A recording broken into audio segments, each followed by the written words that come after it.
Hey there, comic friends. I'm Travis. Time for another edition of No Capes, where I talk about comic books that don't have to do with superheroes. This is for comics for the week of August 20th, 2014. Let's jump right into some books. The Life After, issue number 2, put out by Oni Press.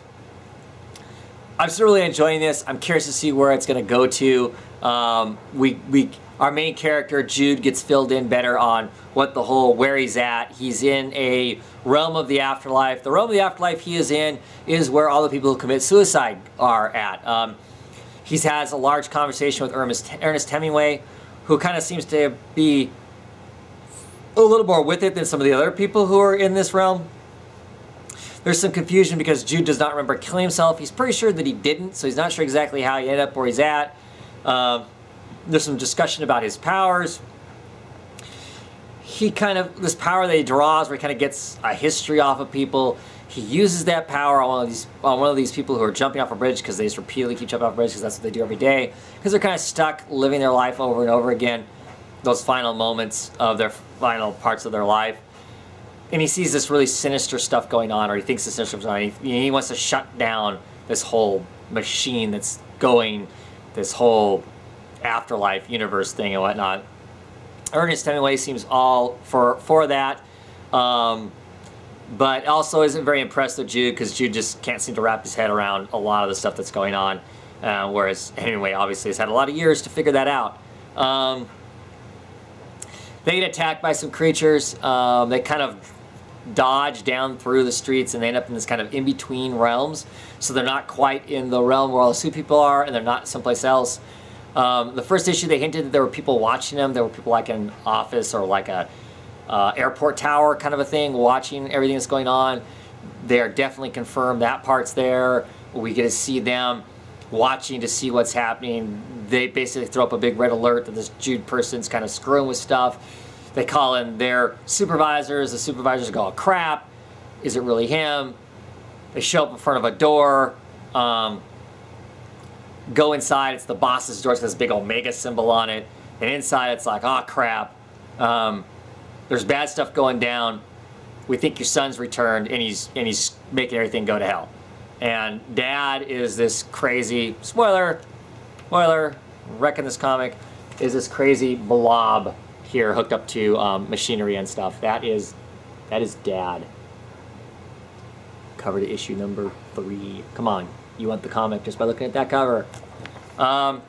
Great book. I'm enjoying it. It's interesting. Curious to see what all this has to do with. What is he the son of? Is that blob supposed to be God, or is it something else? Is, God, heaven, earth, all that stuff, big giant piece of fiction that's feeding this creature at the end? I've got lots of guesses. I'm looking forward to seeing what the answers are. I recommend people pick it up. Well, if you're interested in that sort of thing, pick it up, because I think it's cool.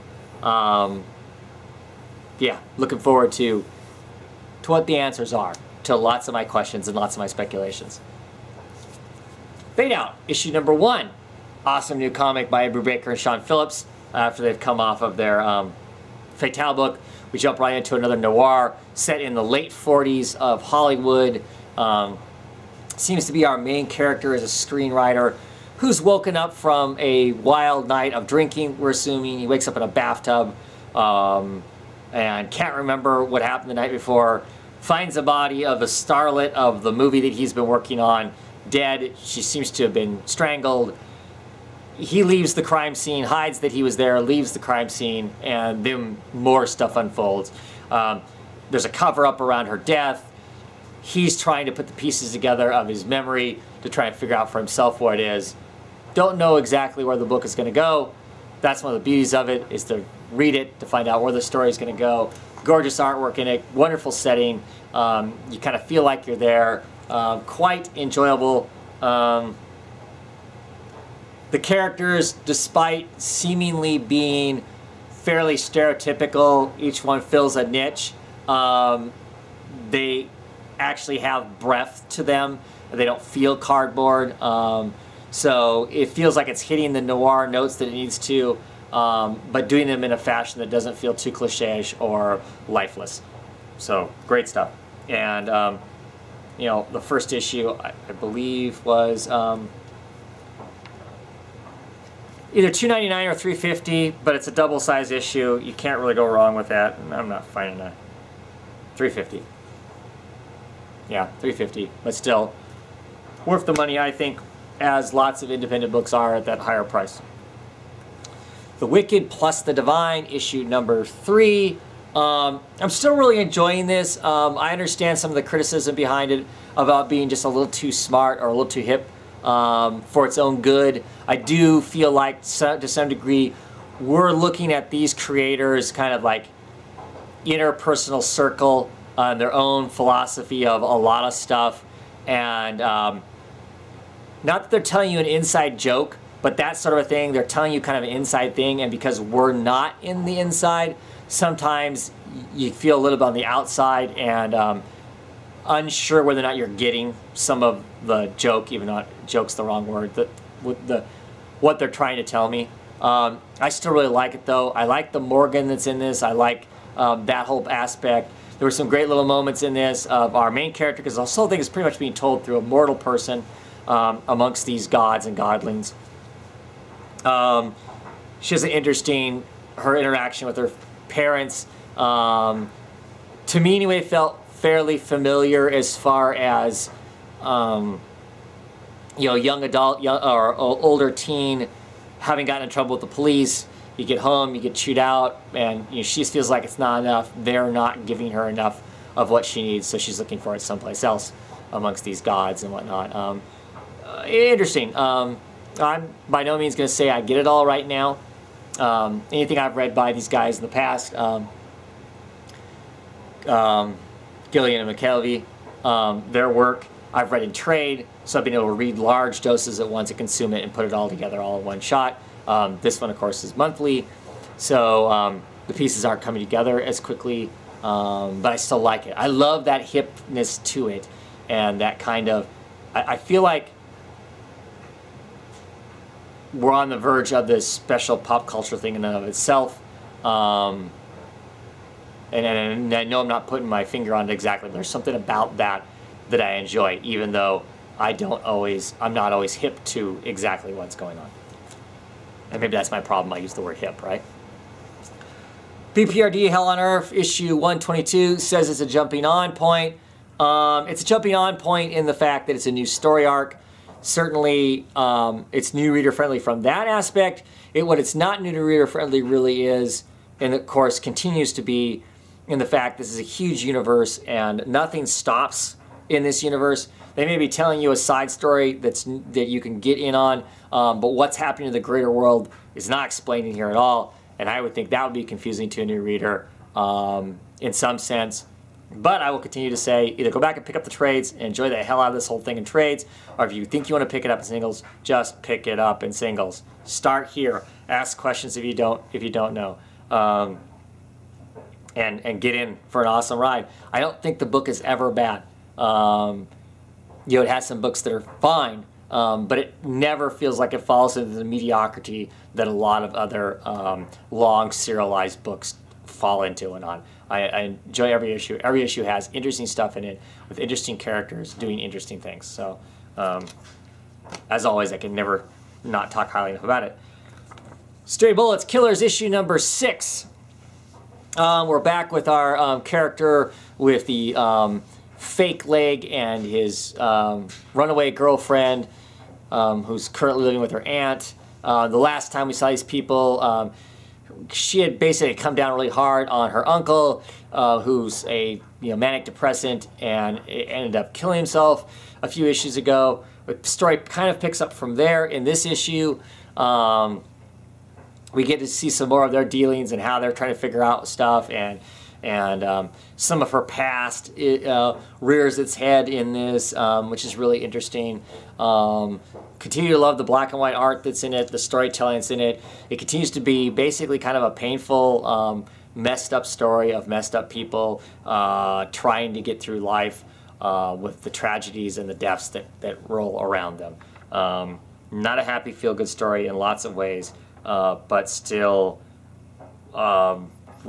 really enjoyable, and I think smart, and a kind of corrupt and depressing slice of human life. And finally this time, I'm going to talk Trees issue number 4. First off, I love this cover. I've loved all these Tree covers. I don't know if you can see it on the camera, my fingerprints, but across the thing, it's like, I don't know, like Chinese tapestry or something like that. It's got these little dragons and stuff, and then of course there's the flipped upside down noodle bowl, chopsticks. This looks like blood or whatever food was in the bowl. Great cover.